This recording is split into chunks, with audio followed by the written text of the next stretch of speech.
New York সিটির ১১১তম mayor হয়েছেন Democratic প্রার্থীর জোহরান মামদানি। নিউ ইয়র্ক অঙ্গরাজ্যের সাবেক গভর্নর ও স্বতন্ত্র প্রার্থী এন্ড্রু কুমো এবং রিপাবলিকান প্রার্থী কার্টিস সিলওয়াকে হারিয়ে ইতিহাস গড়েছেন। শহরটির প্রথম মুসলিম মেয়র হিসাবে অভিষিক্ত হলেন মামদানি। আকাশুজ্জামানের রিপোর্ট। লিলি বিউটি সোপ, যার অ্যান্টি এজিং গুণ তারুণ্য ধরে রেখে ত্বককে করে উজ্জ্বল। তারুণ্যময় উজ্জ্বল ত্বকের জন্য রিমার্ক।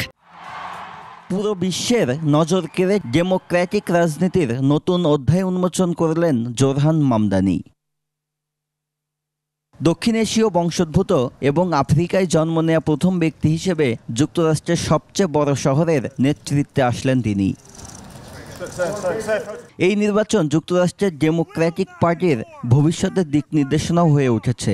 সাবেক গভর্নর অ্যান্ড্রু কুওমো ছিলেন পুরনো ধারার প্রতিনিধি, আর মামদানি প্রতিনিধিত্ব করেছেন নতুন প্রজন্মের প্রগতিশীল দৃষ্টিভঙ্গির। নিউ ইয়র্কের মানুষ তাকে তার ধর্ম বা জাতিগত পরিচয়ের জন্য নয়, বরং তার মূল বার্তা, সাশ্রয়ী জীবনযাপন ও প্রগতিশীল নীতি গ্রহণের কারণে সমর্থন দিয়েছেন।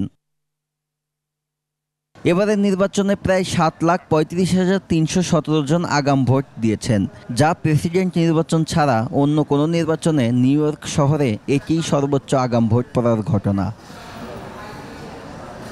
আকাশুজ্জামান, ২১ টেলিভিশন।